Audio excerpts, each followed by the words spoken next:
Bab 1040, Tersangka, dan Klien Baru Foggy. Setelah meninggalkan Departemen Intelijen, Luke menerima telepon dari Dustin, lalu langsung pergi ke precinct ke-15. Haki baru saja menerima berita bahwa seseorang selamat tadi malam ketika geng Irlandia dimusnahkan, tetapi orang itu telah melarikan diri. Sekarang, pria beruntung bernama Elliot Grote ini telah membawa pengacara ke kantor polisi ke-15 untuk mengubah bukti negara. Luke dan Selina sama sekali tidak terkejut. Apa yang terjadi di kantor polisi seringkali bertentangan dengan logika normal kebanyakan orang. Karena kebanyakan orang tidak melakukan kejahatan apapun, mereka secara alami akan berpikir bahwa ada yang salah dengan otak para penjahat yang memasuki kantor polisi itu sendiri. Meskipun memang banyak yang kendor, lebih banyak lagi yang memiliki pertimbangan praktis. Hanya saja ini adalah sesuatu yang tidak bisa dipahami oleh warga negara yang taat hukum. Apakah Elliot Grote ini mencoba membuka lembaran baru? Luke hanya mengamatinya sejenak dari ambang pintu sebelum dia menutup pintu. Hati orang ini dipenuhi dengan ketakutan, keputusasaan, firasat, dan banyak emosi lainnya, tetapi tidak ada penyesalan. Dia adalah penjahat yang tidak bisa ditebus. Dia hanya ingin hidup, dan tidak punya niat untuk menarik kembali kata-katanya. Menutup pintu, dia melihat dua wajah yang dikenalnya berdiri di dekat pintu, dan berkata tanpa daya, berkabut, "Karen, mengapa kamu mengambil kasus ini?" Foggy dan Karen saling berpandangan, dan Foggy lah yang berkata, "Tadi malam, kami bermain biliar di bar, dan Grote mendekati kami dan memberitahu kami tentang geng Irlandia yang dimusnahkan." Lukas mengerutkan kening. "Tadi malam." Foggy ragu-ragu, lalu berbisik, "Ini hanya percakapan antar teman, kan?" Luke tersenyum dan berkata dengan suara rendah, "Tentu saja. Itu tidak akan muncul di catatan resmi manapun." Petik 2. Foggy menjelaskan dengan suara yang lebih rendah. Faktanya, Grote benar-benar tidak punya pilihan selain datang ke kantor polisi hari ini. Dia tertembak tadi malam ketika dia pergi mencari Matt dan Foggy. Dia pingsan setelah hanya beberapa kata dengan mereka. Foggy dan yang lainnya harus membawanya ke rumah sakit umum metropolitan, tetapi tidak lama kemudian penyerang datang dan mengejar Grote dan Karen keluar dari rumah sakit. Setelah mereka berdua cukup beruntung untuk melarikan diri, Foggy dan yang lainnya tidak punya pilihan selain mengirim Grote ke kantor polisi untuk perlindungannya. Luke memandang Karen dari atas ke bawah dengan heran. "Apakah kamu baik-baik saja?" Dia hanya seorang gadis berusia 20-an, dan dia sudah sangat berani untuk tidak kencing di celana ketika dia dikejar dan ditembak, tetapi dia benar-benar berhasil melarikan diri dengan Grote. Apakah dia juga seorang pejuang wanita yang potensial? Karen sedikit lelah, tapi dia bersemangat. Dia tidak terlihat seperti tertembak tadi malam. Karen menggelengkan kepalanya. "Saya baik-baik saja." Setelah ragu-ragu, dia menjelaskan dengan suara rendah, "Kurasa orang itu hanya mengejar Grote. Aku bukan targetnya." Luke bertanya, "Miliknya?" Karen mengangguk. "Aku melihat pria yang mengejar Grote. Laki-laki kulit putih, berusia sekitar 35 tahun, dengan potongan rambut pendek, penampilan garang, dan fisik yang kuat." Luke bertanya, "Apakah itu berarti penyerang ditangkap oleh kamera rumah sakit?" Kabut menggelengkan kepalanya. "Tidak. Ketika dia memasuki rumah sakit, ada area yang luas dengan kabel dan lampu yang tidak berfungsi. Karen mungkin satu-satunya orang yang terlihat jelas." Lukas mengangguk. "Mengerti. Karen, jangan beritahu siapapun tentang ini untuk saat ini. Jika polisi bertanya kepada Anda, katakan saja bahwa Anda ketakutan dan tidak dapat mengingat apapun." Karen tidak bisa menahan diri untuk tidak melirik Foggy. "Foggy, lulusan hukum Columbia, segera menjelaskan, sangat normal bagi seseorang untuk tidak mengingat apapun ketika mereka ketakutan. Anda tidak perlu mengatakan apa-apa, tetapi Anda juga dapat memberikan pernyataan pada saat yang tepat, dan itu tidak akan menjadi pernyataan yang salah." Dia berhenti, dan menatap Luke dan Selina dengan canggung. Apakah terlalu berlebihan baginya untuk membahas trik-trik kecil seperti itu di depan dua detektif? Luke, di sisi lain, mengangguk dan berkata, "Kasus ini sedikit rumit. Karen sebaiknya tidak menyebutkannya sebelum ada perkembangan besar. Bahkan jika dia melakukannya, kita mungkin belum tentu bisa menangkap tersangka." Grote seharusnya melihat penyerangnya, kan? Kabut meringis. Dia bilang dia ketakutan, dan tidak bisa mengingat seperti apa dia. Luke merentangkan tangannya sambil tersenyum. Lihat betapa terampilnya dia. Di mana Matt? Sebelum Karen bisa mengatakan apa-apa, Foggy memasang ekspresi tidak nyaman di wajahnya dan memaksakan sebuah senyuman. Dia sedang tidak enak badan. Dia sedang istirahat di rumah. Jantung Luke berdetak kencang saat melihat ekspresi Foggy. Alasan itu terdengar familiar. Apakah pengacara Matt terluka lagi? Namun, dia tidak menekan Foggy untuk jawaban. Dia hanya mengangguk dan berkata, kasus ini tidak sederhana. Geng Irlandia mungkin bukan satu-satunya korban pembantaian. Anda harus menjaga keselamatan Anda sendiri. Kabut, apa yang terjadi? Luke berkata, setelah ini adalah pembicaraan pribadi, oke. Foggy secara refleks berkata, oke. Saya sudah memeriksa berkas-berkasnya. Beberapa geng telah diserang dengan cara yang sama dalam 6 bulan terakhir, dan lebih dari 20 orang tewas. Namun, kasusnya terjadi di New Jersey dan Nassau County, jadi tidak ada yang menghubungkannya, katanya.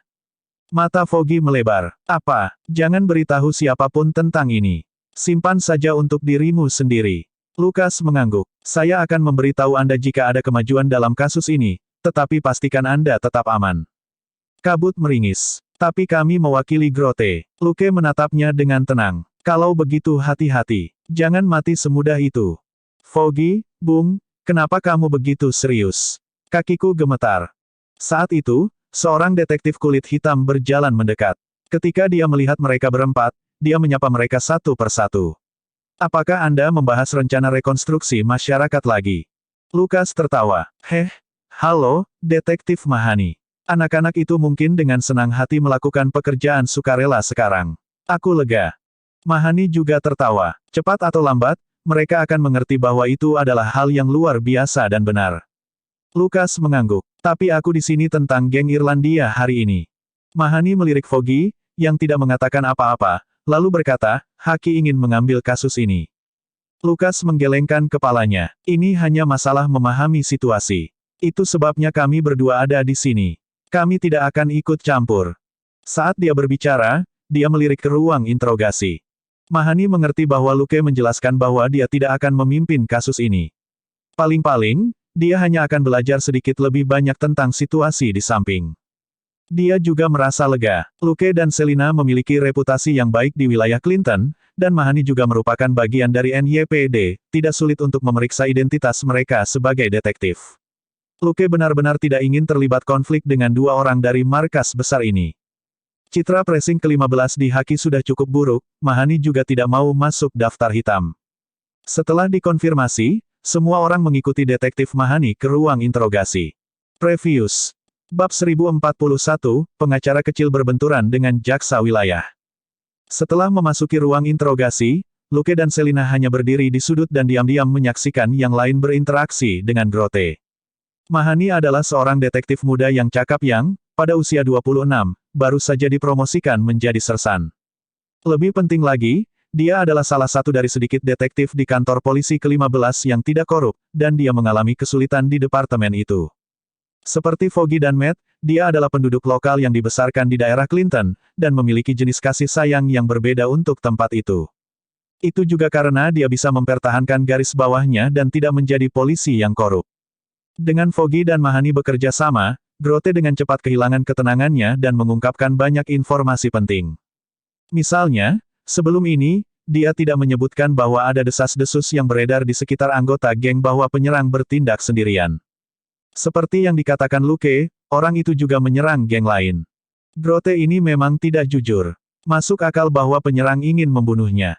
Setelah lebih dari 10 menit bertanya, Mahani keluar untuk menjawab panggilan. Ketika dia kembali, dia melemparkan seragam penjara Grote dan melemparkannya ke sel tahanan terpisah sebagai semacam perlindungan. Mahani kemudian memberi isyarat kepada Foggy dan Luke untuk mengikutinya ke sudut, dan dia berbisik, asisten jaksa wilayah mengatakan dia akan datang untuk mengambil alih kasus ini. Anda. Luke berkata, kami tidak akan ikut campur. Mahani langsung menatap Foggy. Begitu dia mengusulkan kesepakatan, apapun itu, Anda harus setuju, jika tidak, mereka akan mengingatnya, dan segala sesuatunya tidak akan berjalan lancar untuk firma Anda setelah ini. Kabut, mengerti. Tapi apa yang kamu ketahui tentang penyerang itu? Mahani memandang Luke dan Selina. Kami baru mengetahui kasus ini tadi pagi. Kami tidak tahu banyak tentang detailnya, kata Luke sambil tersenyum. Baik Foggy dan Karen memiliki ekspresi aneh di wajah mereka ketika mereka mendengar ini. Luke, bagaimanapun, tidak berpikir itu adalah sesuatu yang memalukan. Dia tidak memiliki banyak hubungan dengan Mahani, Jadi tentu saja, dia tidak bisa dengan santai mengungkapkan informasi penting kepada Mahani. Mahoni menghela nafas. Awalnya, lingkungan di daerah Clinton jauh lebih baik setelah rekonstruksi masyarakat. Sekarang insiden berdarah seperti itu telah terjadi, saya khawatir kesan semua orang tentang daerah Clinton adalah bahwa itu masih dapur neraka. Semua orang tidak punya apa-apa untuk dikatakan tentang itu. Mahani menghela nafas dan melanjutkan, awalnya, ketika orang mendengar kata pahlawan, mereka memikirkan Batman. Ketika mereka melihat Batman dan penjaga lainnya memukuli orang-orang jahat di berita, mereka sama bersemangatnya dengan Yankees yang melakukan home run. Sekarang, aku khawatir semua orang akan memiliki kekhawatiran tentang pahlawan. Jalanan mengalir dengan darah Bastard ini karena orang ini. Penduduk tidak ingin sekelompok peniru lagi. Kabut meringis. Sayangnya, jumlah peniru hanya akan meningkat. Topeng hitam, ayah besar, gadis pembunuh, wajah tersenyum, kucing hitam, ada berapa banyak? Meskipun sebagian besar peniru hanyalah cosplayer yang sedikit gila, penjaga ini tidak melakukan apapun untuk perdamaian di New York saat ini, tetapi menciptakan lebih banyak masalah keamanan. Mahoni menggelengkan kepalanya. Pada saat itu, dia menurunkan suaranya. Kami sekarang dibagi menjadi dua faksi. Satu faksi percaya bahwa warga ini telah banyak membantu dan menyelamatkan banyak upaya polisi. Fraksi lain merasa bahwa mereka tidak berbeda dari para penjahat itu dan harus ditangkap. Ketika dia mengatakan itu, semangatnya memudar. Sebagai seorang petugas polisi, jika dia tidak menaruh harapannya pada para penjaga ini, maka dia akan menangkap mereka. Itu benar-benar membuatnya merasa tidak berdaya. Pada saat itu, dia melihat dua orang masuk, dan dia mengerutkan bibirnya. Orang-orang dari Da ada di sini. Aku punya pekerjaan yang harus dilakukan. Foggy, kamu bisa berbicara sendiri dengan mereka. Semua orang menoleh dan melihat seorang pria dan wanita dengan pakaian kerja standar berjalan mendekat. Orang yang memimpin adalah seorang wanita Amerika Latin berusia 40-an, dan seorang pria kulit hitam berusia awal 30-an satu langkah di belakangnya. Ekspresi Foggy berubah, dan dia kembali ke Karen. Bagaimana penampilanku? Tidak ada masalah, kan? Karen memandangnya dari atas ke bawah dan mengangguk. Tidak masalah. Kenapa kamu tiba-tiba gugup? Itu Samantha Reyes, bos Da. Lukas menggelengkan kepalanya. Foggy, lebih baik kamu mempersiapkan diri. Saya khawatir dia tidak di sini untuk bernegosiasi dengan Anda. Petik 2. Foggy berhenti untuk merapikan dirinya. Hah? Luke berkata, kudengar dia kejam dalam mempermalukan orang lain. Juga, 3 asisten jaksa wilayah diganti dalam 2 tahun, mereka semua dipecat setelah melakukan kesalahan. Wajah Foggy jatuh. Aku juga pernah mendengarnya, terima kasih banyak. Seseorang dengan reputasi seperti ini tidak terdengar seperti seseorang yang mudah ditangani, belum lagi pihak lain adalah jaksa wilayah itu sendiri. Meskipun dia mengatakan itu, Foggy menenangkan pikirannya dan berjalan sambil tersenyum. 5 menit kemudian, Selina menahan tawanya saat dia berbisik ke telinga Luke, Foggy yang gemuk itu benar-benar berani. Dia bahkan berani berbicara kembali dengan jaksa wilayah. Dan dia bahkan menelepon jaksa federal untuk menanyakan hal itu. Haha, wajah Reyes menjadi hitam. Lukas mengangguk. Masalahnya masih di udara. Itu benar. Foggy menyambutnya dengan senyuman, tapi Reyes tidak tertarik mendengarkannya memperkenalkan dirinya. Setelah menyelanya, dia menginstruksikan asistennya untuk membawa Grote pergi. Itu benar, dia telah memberi perintah kepada asistennya, dan tidak berbicara dengan Foggy, seolah-olah dia yakin bahwa pengacara kecil ini tidak akan pernah berani menentangnya. Pada akhirnya, dia ditampar di wajahnya. Foggy merasakan bahwa wanita itu mencoba melewatinya dan membawa Grote pergi, dan segera melawan. Dia mengangkat klausul hukum bahwa dia tidak punya hak untuk mengganggu perlindungan saksi, dan mengancam akan membawa pelanggaran ini ke jaksa federal. Ekspresi Reyes saat itu sangat menarik. Tidak hanya wajahnya yang gelap, itu juga penuh dengan kebingungan. Dia tidak menyangka bahwa akan ada pengacara yang cukup gegabah untuk berani bentrok dengannya. Tindakannya jelas melanggar aturan, tapi kebanyakan pengacara junior tidak berani bentrok dengan jaksa, atau mereka akan disiksa oleh kantor kejaksaan sampai gila. Pengacara Amerika, dan polisi cenderung lebih kooperatif daripada konfrontatif satu sama lain. Banyak pengacara besar tidak hanya pandai membela, tetapi memiliki hubungan dekat dengan kedua belah pihak. Mereka dapat dengan mudah melakukan hal-hal yang tidak dapat dilakukan oleh pengacara lain. Misalnya, di mana seorang pengacara kecil tidak bisa menyelamatkan seseorang dari tahanan, pengacara besar bisa. Di mana pengacara kecil tidak bisa mencapai kesepakatan pembelaan dengan pengacara besar bisa. Dengan uang yang cukup, seorang pengacara besar dapat dengan mudah mengeluarkan klien dari kantor polisi dan bebas hukuman setelah melalui Dan, itu sepenuhnya legal. Sebaliknya, jika seorang pengacara menyinggung dia akan dimasukkan dalam daftar hitam oleh kantor kejaksaan, dan pengacara harus menghabiskan seluruh energinya dalam setiap kasus. Belum lagi, sebagian besar jaksa wilayah memiliki hubungan dekat dengan departemen kepolisian. Bagaimanapun, satu pihak menangkap tersangka sementara yang lain menghukum mereka, bukan hal yang aneh bagi petugas polisi untuk beralih bekerja untuk berkabut bertindak seperti ini maka tidak masuk akal. Bab 1042, siput berlari juga berguna. Untuk menggambarkan perilaku Foggy dengan cara lain, dia mencari kematian. Tapi Luke mengaguminya. Foggy adalah pria yang baik dengan garis bawah dan rasa keadilan. Dan jaksa wilayah Reyes ini sama sekali tidak murni. Meskipun seseorang yang bisa duduk di posisi itu tidak akan murni, motif Reyes untuk berpartisipasi dalam kasus ini jelas tidak bersih. Jika Foggy adalah selembar kertas kosong, paling tidak Reyes adalah tumpukan lumpur, jika bukan tumpukan kotoran. Tapi tidak peduli seberapa murni Foggy, dia tidak akan pernah bisa menjadi selembar kertas kosong, karena itu, hati Reyes bahkan tidak bisa dibandingkan dengan sial, dan dia berbau busuk. Luke juga membuat catatan tentang jaksa wilayah ini. Jika Foggy dan yang lainnya ditangani di masa depan, dia tidak akan keberatan melihat sejarah hitam Miss Reyes dan mendorongnya. Firma Foggy berguna baginya, sedangkan Miss Reyes tidak berguna. Itu masuk akal. Setelah dipanggil, Reyes dengan sangat enggan, mengizinkan Foggy dan Matt untuk berpartisipasi dalam kasus ini. Dia bisa menyelesaikan skor nanti, tapi dia benar-benar tidak punya nyali untuk menggunakan kekuatan sekarang. Dia akan menjadi orang yang hebat, dia tidak ingin ditarik ke bawah dengan Foggy. Luke tidak terlibat dalam apa yang terjadi selanjutnya. Dia hanya melambaikan tangan pada Foggy dan pergi bersama Selina. Pertunjukan sudah selesai, jadi sudah waktunya bagi mereka untuk pergi. Dia tidak takut pada Reyes. Bagaimanapun juga, bukanlah kepala NYPD, dan tidak ada hubungannya dengan dia. Tetapi Luke telah mempelajari apa yang perlu dia ketahui. Dia tidak tertarik untuk terlibat dalam bisnis Reyes. Dia bisa menelepon Foggy ketika dia punya waktu nanti dan mencari tahu segalanya. Foggy tidak mungkin menyimpan rahasia dari seorang teman demi Reyes yang sombong. Setelah mereka meninggalkan rumah sakit, Luke menelepon Elizabeth dan memintanya untuk memeriksa kamera pengintai di dekat rumah sakit umum metropolitan tadi malam untuk melihat apakah mereka dapat menemukan tersangka yang dijelaskan Karen. Jika dia punya informasi, dia akan memberitahu Luke saat makan malam nanti. Elizabeth bertanya, apakah Selina yang memasak? Hidangan dan makanan penutupnya luar biasa. Bahkan dalam mimpiku, aku ingin memakannya. Luke melirik Selina dan berkata dengan tegas, ya, saya jamin dia akan membuatnya pada saat Anda tiba. Setelah Luke menutup telepon, Selina mau tidak mau bertanya, bisakah kamu mengakui bahwa kamulah yang membuat segalanya? Ini sulit bagiku. Hal utama adalah bahwa dia hanya bertanggung jawab untuk makan. Dia merasa malu ketika membesarkan babi yang dia buat. Namun, Elizabeth sering memuji keterampilan memasaknya dan bahkan mengatakan bahwa dia ingin belajar darinya.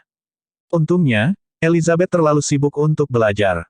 Kalau tidak, Selina tidak akan tahu bagaimana harus bereaksi. Lukas mengangkat bahu. Kamu bertanggung jawab untuk menekan tombol pada peralatan dapur hari ini, sehingga kamu dapat dianggap telah membuat makanan. Selina, kata-katamu masuk akal, aku sebenarnya tidak bisa membalasnya. Setelah makan siang sederhana, mereka berdua pergi mencari kamera pengintai pribadi di dekat rumah sakit metropolitan. Mereka mencoba yang terbaik untuk mendapatkan rekaman pengawasan dari lokasi utama setelah kejahatan tadi malam. Elizabeth hanya bisa memeriksa kamera pengintai yang dipasang polisi. Tidak banyak dari mereka, dan mereka ditandai dengan mencolok. Siapapun yang hanya memiliki sedikit pengetahuan profesional akan mencoba yang terbaik untuk menghindarinya. Yang benar adalah bahwa kamera pengintai polisi ditempatkan secara khusus di sekitar lokasi sensitif seperti bank, restoran cepat saji, dan toko perhiasan, sebagai pencegah terhadap calon penjahat dan untuk menekan tingkat kejahatan. Kemungkinan penyerang muncul dalam rekaman polisi tidak tinggi. Namun, kamera pengintai pribadi yang tersebar di berbagai sudut sulit untuk dihindari. Mereka mungkin telah menangkapnya. Selama Luke membawa rekaman pengawasan itu kembali, Little Snell akan mentransfernya ke database untuk dianalisis. Pukul 5 sore, mereka kembali ke rumah mereka di daerah Clinton. Luke bertanggung jawab untuk memproses bahan-bahannya, Sementara Selina pada akhirnya bertanggung jawab untuk memasukkannya ke dalam peralatan dapur pintar. Mereka berdua menghabiskan waktu kurang dari setengah jam untuk memasak makan malam, mereka lebih banyak beristirahat dan mengobrol, dan membuat makan malam sambil lalu. Tapi siput kecil kemudian mengirimkan pemberitahuan, "Tuan, kemungkinan target telah diidentifikasi." Begitu cepat. Lukas senang. Kamu semakin pintar, siput kecil. Apakah Anda ingin mengubah nama Anda di masa depan? Petik 2. Siput kecil, nama apa? Luke bertanya, menjalankan siput. Siput kecil, tidak ada gunanya mengganti nama dalam hal efisiensi. Tuan, tolong cepat beri perintah. Petik 2. Luke berkata, baiklah, mari kita tetap berpegang pada siput kecil. Xiaowo, terima kasih, Pak. Haruskah saya menampilkan informasi tentang kemungkinan target? Petik 2. Luke berkata, oke, tarik ke atas. Biarkan saya melihat siapa itu. Petik 2.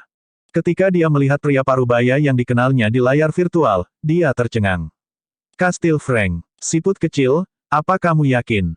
Siput kecil segera memuntahkan gambar virtual lain. Ini adalah gambar dari kamera pengintai di luar rumah sakit sebelum serangan tadi malam.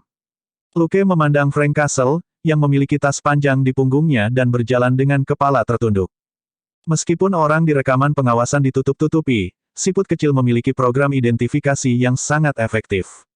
Banyak faktor yang dipertimbangkan untuk menghasilkan kecocokan 89%. Tas panjang yang dibawa Frank dengan jelas berisi senjata. Ketika dia ingat bahwa penyerang telah menggunakan senapan di rumah sakit tadi malam, Luke tidak bisa mengesampingkan Frank Castle bahkan jika dia mau. Apalagi orang ini adalah seorang veteran tentara. Kedua serangan ini cocok dengan maunya. Sungguh mengejutkan, gumam Luke. Selina juga tahu bahwa Luke sedang mencari Frank Castle. Ketika dia melihat pria di foto itu, dia mengerutkan kening saat dia memasukkan kue ke mulutnya. Apa yang akan kamu lakukan? Frank Castle telah menyebabkan kehebohan besar tadi malam, dan sekarang menangani kasus ini. Dia sebenarnya dalam situasi yang sangat berbahaya, jika ada yang salah, semua NYPD akan memburunya. Luke menyuruh siput kecil menyingkirkan layar virtual, dan dia kembali ke ruang tamu dengan sepiring makanan penutup. Aku akan keluar dalam beberapa hari ke depan untuk mencari kawan tua tentara Robert ini. Jika memungkinkan, saya akan memberitahunya untuk meninggalkan New York secepat mungkin. Orang-orang yang dibunuh Frank adalah anggota geng yang merupakan pengedar narkoba atau menggunakan metode brutal, Luke tentu tidak akan menghukumnya karena itu. Namun, terlalu mudah bagi Frank untuk menjadi sasaran jika dia tetap tinggal di New York. Dia harus diusir. Elsa dan Elizabeth tiba dengan mobil yang sama 1 jam kemudian. Hanya Elsa yang mabuk saat makan malam itu. 3 lainnya baru saja kembali setelah pulang untuk liburan dan bersenang-senang. Hanya Elsa, yang tinggal di New York sendirian dan bekerja sepanjang Natal, perlu menemukan cara untuk bersantai. Elizabeth kemudian mengantar Elsa pulang. Yang mengejutkan Luke adalah bahwa Elizabeth juga menemukan jejak Kastil Frank. Namun, itu tidak dekat rumah sakit. Sebaliknya, Frank muncul di kamera pengintai di dekat gudang tempat geng Irlandia dimusnahkan. Luke tidak mengatakan apa-apa, tetapi meminta Elizabeth untuk merahasiakan informasi ini. Elizabeth tidak mengajukan pertanyaan apapun dan langsung setuju. Dia mempercayai Luke sepenuhnya. Kalau tidak, dia tidak akan begitu berhati-hati ketika sampai pada masalah pribadi seperti ini. Bab 1043, Pandangan Berbeda dan Gegar Otak. Pukul 10 malam, Luke dan Selina mengenakan setelan siluman khusus mereka dan meninggalkan rumah melalui terowongan bawah tanah. Hal pertama yang mereka berdua lakukan adalah pergi ke rumah pengacara Matt. Selina tidak masuk saat Luke masuk melalui jendela. Melihat Matt, yang memiliki ekspresi terjepit dari tempat dia menarik diri ke sudut, dia menghela nafas. Apakah seseorang memukulmu lagi? Matt bergeser, lalu segera santai. Pons. Lukas mengangguk. Apa yang terjadi? Daerah Clinton agak damai baru-baru ini. Selain Frank Castle yang membantai geng Irlandia dan mengejar salah satu dari mereka ke rumah sakit tadi malam, tidak ada aktivitas dari Hen atau Kingpin. Dapat dikatakan bahwa Luke telah mengirim paket musuh lama pengacara Matt, jadi mengapa sepertinya Matt telah dipukuli. Matt menggelengkan kepalanya dan berhasil berdiri. Luke menyadari bahwa pria itu sedang terlatih-tatih saat dia bergerak, seolah-olah dia tidak memiliki keseimbangan. Dia berjalan mendekat, mengangkat Matt, dan meletakkannya di sofa. Dia melihat hasil analisis yang diproyeksikan pada lensanya dan bertanya, gegar otak. Matt, bisa dibilang begitu. Saya keluar tadi malam, menabrak seseorang, dan tertembak. Lukas mengerutkan kening. Siapa yang melakukannya? Matt berkata, orang yang membunuh geng Irlandia. Aku mengikutinya di sekitar rumah sakit metropolitan tadi malam. Kami berkelahi dan dia menembak kepalaku. Luke memiliki ekspresi aneh di wajahnya. Dia tidak mengharapkan jawaban itu. Lalu kenapa kamu tidak mati? Matt meringis. Saya tidak berpikir dia ingin membunuh saya. Dia hanya ingin aku berhenti mengganggunya. Dia menembakmu di kepala hanya untuk menghentikanmu mengganggunya. Lukas sedikit berkeringat. Rekan tentara Robert ini tampaknya tidak memiliki temperamen yang baik. Apakah dia benar-benar tidak khawatir tentang meledakkan kepala pengacara Matt? Matt berkata, dia tahu helm saya anti peluru. Kalau tidak, dia bisa membunuhku dengan satu tembakan setelah dia menjatuhkanku, tapi dia tidak melakukannya. Dia baru saja pergi. Tanpa berkata-kata sejenak, Luke bertanya, lalu mengapa kamu mencarinya? Matt berkata, jika dia mengacau seperti ini, dia akan merusak keamanan yang baru saja mulai membaik. Orang-orang dari tempat lain juga akan berpikir bahwa Hell's Kitchen masih tempat yang kacau dan penuh kekerasan. Aku tidak bisa membiarkan dia melakukan apapun yang dia mau. Juga, metodenya terlalu kejam. Saya tidak berpikir itu cara yang tepat untuk berurusan dengan orang-orang ini. Para pedagang itu harus memiliki kesempatan untuk mengubah cara mereka. Mendengar itu, Luke menyadari bahwa itu adalah konflik pandangan. Dalam hal ini, dia sebenarnya berada di pihak Frank Castle. Untunglah Matt tidak tahu apa yang telah dilakukan Luke dengan kedok aliasnya yang lain, atau dia juga akan mencoba mengubah pikiran Luke. Luke juga tidak tertarik untuk meyakinkan Matt. Sebuah filosofi hidup tidak berharga. Demi uang, banyak orang akan melewati garis bawah mereka. Meskipun tidak berharga, itu masih bisa membuat dua orang yang tidak memiliki konflik kepentingan menjadi musuh bebuyutan, bahkan jika mereka bukan orang jahat. Itulah mengapa Luke membuat begitu banyak nama alias, dan tidak ada satupun yang berhubungan satu sama lain. Seharusnya lebih mudah bagi Batman untuk memenangkan persetujuan Matt, dan lebih mudah bagi V untuk memenangkan persahabatan Damon dan Mindy. Para pahlawan super yang jauh lebih kuat dari orang biasa ini semuanya memiliki harga diri dan nilai-nilai mereka sendiri. Sangat sulit untuk membuat mereka bertindak bertentangan dengan pandangan mereka. Luke selalu menjadi seorang pragmatis. Dia tidak peduli dengan pandangan orang-orang ini. Pandangannya lebih seperti orang normal, jika penjahat besar itu mati, mereka pantas mendapatkannya. Jika penjahat kecil itu mati, mereka tidak beruntung. Orang biasa dan orang baik dapat membantu sesuai keinginan mereka. Itu saja. Dia mematuhi banyak aturan, tetapi dia tidak akan membiarkan dirinya dibatasi oleh mereka. Itu karena dia memiliki supervisor yang jauh lebih baik dalam memahami inti masalah daripada hukum biasa, sistem. Banyak pahlawan yang tidak berani membunuh orang dengan seenaknya karena mereka takut menjadi tidak terkendali. Luke tidak mau. Baru-baru ini, dia bahkan berspekulasi bahwa cara sistem menilai perilaku tuan rumah kemungkinan besar berkaitan dengan pandangan tuan rumah itu sendiri. Ambil contoh jika seorang petugas polisi biasa menyerang Luke, hanya agar Luke membunuhnya. Jika Luke sengaja menciptakan situasi ini, poinnya akan dikurangi. Meskipun ini belum pernah terjadi sebelumnya, sistem telah memberinya peringatan samar ketika dia memikirkan kemungkinan ini sejak dini. Jika Luke kebetulan mengenai petugas polisi dengan peluru nyasar selama perkelahian, sistem tidak akan mengurangi poin. Itu karena Luke tidak bermaksud menyakiti petugas polisi. Sederhananya, kriteria sistem untuk pengurangan poin tidak ada hubungannya dengan hukum, tapi hati Luke sendiri. Sistem itu sendiri hanyalah sebuah program, dan hanya bisa berbicara dalam hal logika dan aturan. Untuk memainkan hukum dan menghindari kesalahan, hanya uang yang dibutuhkan. Namun, bermain dengan sistem yang terhubung dengan jiwanya benar-benar terlalu sulit. Luke tidak tertarik untuk bermain-main dengan masalah yang merepotkan seperti itu. Bagaimanapun, dia tidak pernah berpikir untuk membunuh orang yang tidak bersalah. Oleh karena itu, dia tidak merasa berkonflik di depan Matt, dan hanya memperlakukannya sebagai orang baik. Setelah merenung dalam-dalam sejenak, dia menggelengkan kepalanya dan berkata, masalah ini lebih rumit dari yang kamu pikirkan. Istirahatlah dengan baik dan pulihkan. Matt tidak mengatakan apa-apa. Merasakan emosinya, Luke tidak mengatakan apa-apa lagi. Dia sendiri juga orang yang keras kepala, meski tidak banyak hal yang bisa membuatnya mengungkapkannya. Tetapi ketika dia bertindak keras kepala, tidak ada gunanya tidak peduli apa yang dikatakan orang lain. Dalam beberapa hal, Matt tidak kalah keras kepala darinya. Tidak ada gunanya mengatakan lebih banyak. Segera, Luke meninggalkan rumah Matt. Dia baru saja datang untuk melihat dan memastikan Matt tidak akan mati karena luka serius.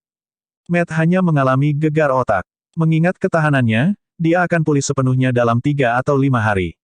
Tidak ada yang perlu dikhawatirkan. Setelah Luke berjalan keluar dari pintu Matt, sosoknya menjadi bayangan transparan yang terdistorsi. Setelah melompati beberapa gedung, dia bertemu dengan Selina dan mereka bergerak melewati daerah Clinton pada malam hari. Pencarian Frank Castle tidak berjalan dengan baik. Luke dan Selina menghabiskan 2 malam mencari di sekitar geng, tetapi tidak menemukan Frank. Pada malam ketiga, Luke meninggalkan rumah tanpa Selina. Selina tidak seperti dia, dan tidak bisa tidur hanya 2 jam setiap hari. Dia masih perlu melakukan segala macam pelatihan untuk memperkuat dirinya sendiri. Akan lebih baik jika dia hanya keluar setiap 2 atau 3 hari sekali.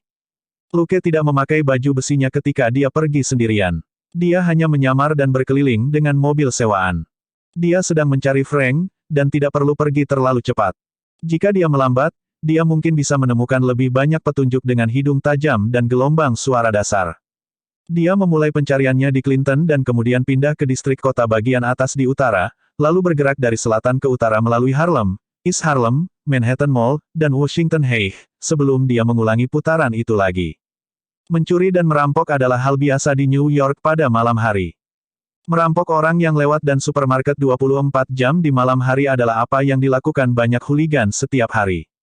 Ketika Luke mengalami pencurian dan perampokan kecil-kecilan, dia membuang satu atau beberapa logam kecil sambil lalu.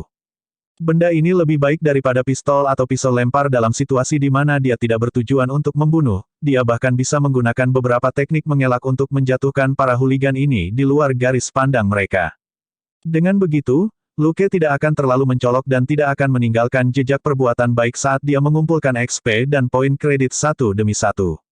Bab 1044, Bisnis Utama Penyelidik Swasta. Meski begitu, Luke masih bisa mendapatkan 100 poin pengalaman dan kredit dalam 2 atau 3 jam. Poin-poin ini terutama dari Harlem. Ada masalah besar dengan keamanan di daerah ini. Itu tidak memiliki julukan seperti dapur neraka, Clinton, tetapi memiliki banyak kasus pencurian dan perkelahian kecil. Selama beberapa hari terakhir, Luke sedang ingin berburu monster, jadi dia pasti akan datang ke sini. 100 pengalaman dan poin kredit semalam tidak banyak, tetapi jika dia datang setiap hari, dia bisa mendapatkan setidaknya 3 hingga 4.000 pengalaman dan poin kredit sebulan. Itu bukan jumlah yang kecil. Lebih penting lagi, tidak ada akhir untuk pengalaman dan poin kredit di sini. Mustahil untuk melukai semua hooligan secara serius melalui perkelahian kecil ini. Itu tidak sampai menamparkan seseorang karena melanggar lampu merah, misalnya. Setelah beberapa hari, legenda horor urban baru mulai menyebar di Harlem. Banyak hooligan mengatakan bahwa mereka telah bertemu hantu di malam hari. Lebih jauh lagi, hantu ini cenderung ke arah keadilan, dan akan menjatuhkan mereka ketika mereka mencuri atau merampok. Setiap kali, mereka akan bangun setelah beberapa menit. Kepala mereka akan sedikit sakit dan mereka akan merasa sedikit pingsan, tetapi mereka tidak terluka. Seolah-olah mereka telah dirasuki hantu. Tentu saja, orang-orang ini benar-benar memiliki bintik-bintik merah kecil di kepala mereka dari tempat mereka dihancurkan oleh bola logam kecil. Namun, karena kurangnya kebersihan pribadi, orang-orang ini tidak memperhatikan titik-titik merah, yang membuatnya lebih seperti cerita hantu. Luke tidak jelas tentang masalah ini, terutama karena rumor ini terlalu rendah untuk dikumpulkan oleh siput kecil. Malam itu, dia pergi ke Harlem seperti biasa. Ketika mobil melewati jalan kecil, dia mengerutkan kening dan melihat telepon palsu di dashboard, yang memberinya gambar dari kamera pengintai eksternal. Dia menyesuaikan kamera dan melihat seseorang duduk di tangga darurat di lantai 3, memegang kamera profesional besar dan mengklik. Yang paling dibenci Luke adalah di foto, jadi dia tidak suka orang-orang memotret di dekatnya. Program pengawasan sangat sensitif terhadap fotografer rahasia semacam ini, itulah sebabnya ia mendeteksi orang ini. Lagi pula, ini adalah New York setelah pukul 8 malam di musim dingin. Tidak ada lampu jalan di jalan ini. Jika lampu kilat tidak digunakan pada kamera biasa, mereka tidak akan dapat menangkap apapun. Paparazzi profesional. Kerutan di kening Luke semakin dalam. Setelah memarkir mobil di gang kecil tidak jauh, ekspresinya berubah. Dia mengambil ranselnya dan berjalan ke gedung apartemen di samping. Orang di lantai 3 meletakkan kamera, mengambil vodka di sampingnya, dan meneguknya. Di lantai 2 di seberangnya, seorang pria kulit hitam kekar tampak sedang memikirkan sesuatu di depan jendela, sampai dia dipeluk oleh seorang gadis kulit hitam yang Orang itu tidak bisa membantu tetapi mengambil seteguk alkohol lagi. Jadi, ini adalah profesi utamamu. Sebuah suara samar tiba-tiba terdengar tidak jauh di atas kepalanya. Dia memuntahkan minumannya. Pada saat yang sama, dia dengan cepat melihat ke atas, dan melihat sosok yang mengenakan hoodie hitam keabu-abuan berjalan di tangga darurat. Dia mengangkat tangannya dan menyeka mulutnya dengan lengan bajunya sebelum menyipitkan matanya untuk menilai orang ini. Dia mengingat suara yang familiar itu, dan ekspresinya berubah. Itu kamu. Luke berjalan ke bawah dan melepas tudungnya sehingga dia bisa melihat sebagian besar wajahnya. Nona Jones, lama tidak bertemu. Kamu masih berdedikasi seperti dulu. Petik 2. Jessica Jones tanpa sadar melihat ke kamera di sampingnya dan vodka, dan tiba-tiba sedikit bingung. Bagaimana kamu menemukanku? Luke duduk di tangga di sebelahnya dan melihat ke jendela di seberangnya. Saya baru saja lewat, tetapi saya melihat seseorang di lantai 3 dengan kamera profesional. Anda harus tahu betapa berbahayanya pekerjaan saya. Kukira kau memotretku. Pada titik ini, dia berhenti dan mengerutkan bibirnya dengan ekspresi menggoda. Saya tidak berpikir Anda akan melakukan pekerjaan tradisional semacam ini. Di ruangan di lantai 2 yang berseberangan secara diagonal, pria dan wanita itu sudah bersandar satu sama lain, ekspresi dan tindakan mereka sangat intim.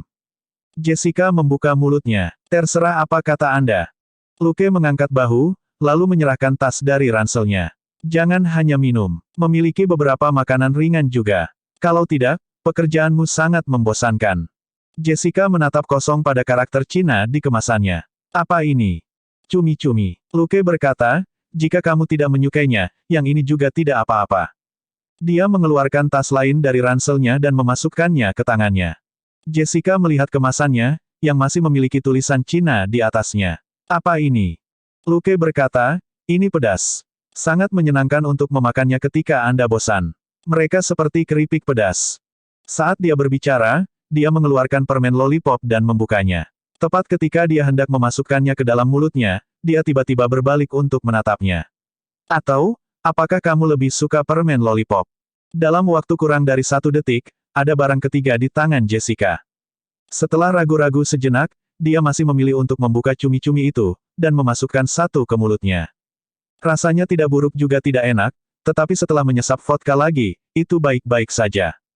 Mau membicarakan pekerjaan ini, Luke menunjuk ke kamera yang dia tempatkan di sisi lain. Jessica terdiam, tapi dia tidak bisa menahan diri. Sebenarnya, itu bukan pekerjaan. Lukas bingung. Jessica berkata, ini semacam pribadi. Luke memandang pria kulit hitam yang tinggi dan kuat itu dan bertanya, kamu naksir dia. Tetapi Anda tidak boleh mengambil foto pribadi mereka terlalu jauh. Jessica menatapnya dengan tatapan kotor, tapi dia tidak bisa menahan diri untuk mengatakan, itu bukan pacarnya. Dia wanita yang sudah menikah. Luke berkata, jadi, ini pekerjaan. Jessica menghela nafas, dan tiba-tiba ingin menceritakan semua yang mengganggunya. Setelah ragu-ragu untuk waktu yang lama, dia mengabaikan pemikiran itu pada akhirnya, dan mengubah topik pembicaraan. Mengapa setelah berbicara denganmu terakhir kali, aku sekarang lebih jarang bermimpi di malam hari? Luke tahu apa yang dia maksud. Itu tidak lebih dari kombinasi komunikasi mental dan hipnosis dasar. Dia juga meminjam limpahan kekuatan sejak kekuatan mentalnya mencapai 40 untuk mencuci otaknya. Meskipun itu tidak akan menyembuhkan akar masalahnya, itu akan menumpulkan masalah mentalnya untuk waktu yang singkat. Luke datang berlari untuk mengamati keadaan mental subjek tes ini dan untuk mengevaluasi efek dari perawatan sebelumnya. Selanjutnya, dia juga telah mempelajari kontrol feromon dasar Kilgrave. Tapi dia bukan Kilgrave. Apakah itu uang atau penampilan, dia memiliki banyak sumber daya untuk menarik perhatian para gadis. Dia hanya menggunakan kemampuan ini saat menangani kasus. Paling-paling, dia hanya akan menggunakan sedikit kekuatannya pada wanita lain sehingga mereka akan mengembangkan kesan yang baik padanya. Dia sangat berhati-hati saat menggunakannya. Dan Jessica sendiri adalah korban dari kemampuan ini. Lalu, bagaimana jika dia menggunakan kemampuan ini untuk mengobati trauma psikologisnya? Bab 1045, Tiran Desa sudah mati, selamatkan gadis desa. Luke cukup yakin bahwa tidak peduli seberapa buruk kondisi mental Jessica, dia tidak akan lebih buruk setelah menerima perawatan. Pada saat yang sama, dia juga bisa menguji perbedaan antara kemampuan asli Kilgrave dan versi, sebagian, yang disalin oleh sistem. Alasan Jessica begitu santai sekarang bukan karena dia memiliki temperamen yang baik. Wanita ini telah diganggu oleh masalah mental untuk waktu yang lama, dan lebih mudah baginya untuk kehilangan kendali. Begitu dia kehilangan kendali, dia bisa dengan mudah memukuli seseorang. Tanpa efek kontrol feromon dasar, bahkan jika dia tidak menyerangnya, ada kemungkinan 80% dia berbalik dan pergi. Bagaimana dia bisa berbicara dengannya seperti itu? Melihat ekspresi antisipasi di matanya, Luke terkekeh dan berkata, saya tahu sedikit psikologi, dan saya tahu tentang kasus dan perawatan Molly. Jessica tidak bisa menahan diri untuk tidak bertanya, bagaimana kabarnya sekarang? Luke berkata, dia menjalani perawatan yang sangat efektif sebelum Natal. Dia seharusnya bisa segera pulang dan beristirahat. Jessica membeku. Perawatan yang efektif apa? Dia tidak berpikir ada pengobatan yang akan berhasil setelah disiksa oleh si sadis itu, Kilgrave. Mimpi buruk semacam itu pasti akan mengikuti korban selama sisa hidup mereka. Luke menggulung lollipop di mulutnya. Dia jauh lebih baik sekarang setelah dia melihat tubuh Kilgrave dan melampiaskan perasaannya. Jessica terkesiap. Apa? Dia tidak mengharapkan jawaban seperti itu, dan menekan, Kilgrave sudah mati. Lukas mengangguk. Dia sudah mati selama setengah bulan. Mayatnya ada di kamar mayat di pusat forensik. Dia akan segera dimakamkan di pemakaman umum. Jessica tidak percaya. Bagaimana mungkin? Bagaimana dia mati? Luke berkata dengan acuh tak acuh, dia mungkin terlibat dalam sesuatu. Pernahkah Anda mendengar tentang pria tersenyum yang muncul di New York baru-baru ini? Jessica tercengang. Dia memiringkan kepalanya dan berpikir sejenak sebelum dia berkata dengan ragu, kurasa aku pernah mendengar tentang orang ini sebelumnya. Sepertinya dia, seorang main hakim sendiri yang memakai topeng tersenyum. Luke mengangguk dan berkata, kurang lebih begitu. Kilgrave mungkin bekerja dengan sebuah geng, dan geng itu kebetulan menjadi sasaran pria yang tersenyum itu, jadi dia meninggal bersama lusinan anggota geng lainnya. Jessica menganga, dia tidak tahu bagaimana mencerna berita ini. Kilgrave meninggal, begitu saja. Monster yang seperti iblis dan menakutkan itu mati begitu saja. Pada saat itu, Jessica merasa seperti gadis desa yang diganggu oleh tiran desa dan hanya bisa bersembunyi di sudut di mana pihak lain tidak bisa melihatnya. Namun suatu hari, seseorang tiba-tiba mengatakan bahwa tiran desa itu dibunuh oleh orang yang lewat. Setelah jeda yang lama, dia meraih lengan Luke dan bertanya, di mana tubuh Kilgrave? Luke berkata, pusat forensik NYPD. Jessica tiba-tiba berdiri dan melompat turun dari lantai 3. Dia mendarat dengan bunyi gedebuk, dan hampir berlari. Luke menoleh dan berkata tanpa daya, hei, kamu tidak ingin alkohol atau kameramu? Ini adalah kamera profesional. Dalam kehidupan sebelumnya, hal ini secara bercanda disebut, miskin selama 3 generasi, satu jepretan menghancurkan seumur hidup. Kamera profesional dapat dengan mudah berharga ribuan dolar. Jarang orang biasa bermain-main dengan benda ini. Untuk detektif swasta, ini lebih seperti cara untuk memenuhi kebutuhan. Tanpa benda ini, bagaimana mereka bisa mengambil foto pribadi pasangan dari kejauhan? Bagaimana mereka bisa memudahkan klien mereka untuk mengajukan gugatan cerai? Jessica berhenti. Kemasi untukku. Aku sedang terburu-buru. Dia akan kabur. Luke berkata, hei, apakah kamu akan memaksa masuk ke pusat forensik? Ada petugas polisi yang ditempatkan di sana. Jessica berkata, aku akan memikirkan cara. Luke menatapnya seperti dia idiot. Aku bisa membawa orang masuk. Apa cara lain yang kamu pikirkan? Jessica akhirnya berhenti dan menatapnya. Anda. Luke tanpa tergesa-gesa menutup botol vodka, menyingkirkan makanan ringan, mengambil kamera, dan melompat. Jessica tanpa sadar mengambil 2 langkah ke depan, ingin menjangkau dan menangkapnya. Mereka baru saja berada di lantai 3. Tubuhnya istimewa, itulah sebabnya dia bisa melompat ke bawah. Itu tidak sama untuk Luke. Luke meraih pagar tangga lantai 3 dengan tangannya yang bebas saat dia melompati pagar itu. Setelah kakinya menemukan pembelian di pagar lantai 2, dia melompat lagi dan melakukan hal yang sama sampai dia mendarat di jalan. Dia berjalan mendekat dan menyerahkan kamera itu kepada Jessica yang tercengang. Apakah kamu mengemudi? Dia bertanya. Jessica menggelengkan kepalanya. Tidak, dia memiliki fisik yang sangat kuat dan bergerak sangat cepat melalui gang-gang dan jalan-jalan.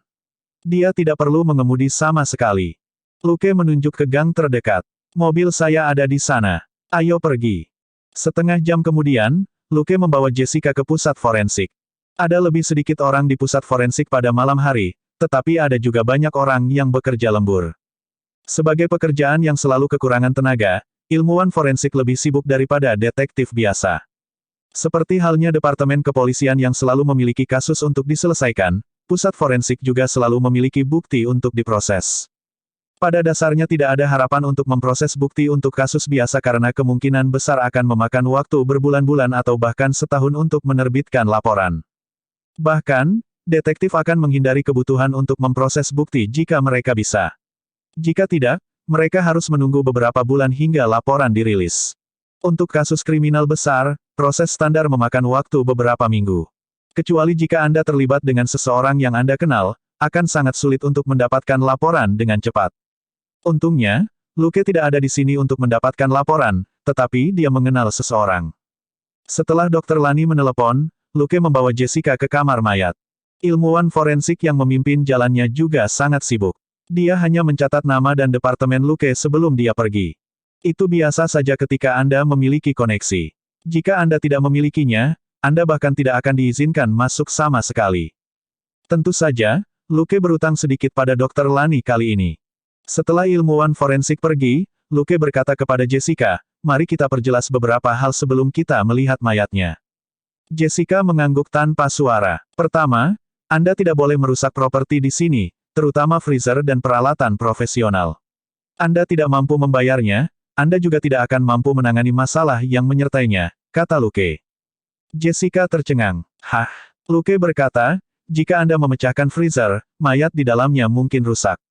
Memperbaiki freezer akan menghabiskan biaya ribuan atau bahkan puluhan ribu dolar. Apakah kamu punya uang sebanyak itu? Jessica, dia benar-benar tidak punya uang sebanyak itu. Atau lebih tepatnya, dia tidak punya banyak uang sama sekali. Kedua, jangan pukuli tubuh Kilgrave sampai menjadi bubur, lanjut Luke. Jika Anda melakukannya, koroner dan saya tidak akan bisa menjelaskannya. Kamu juga harus masuk penjara. Jessica ragu-ragu. Dia benar-benar tidak yakin apakah dia bisa menahan diri.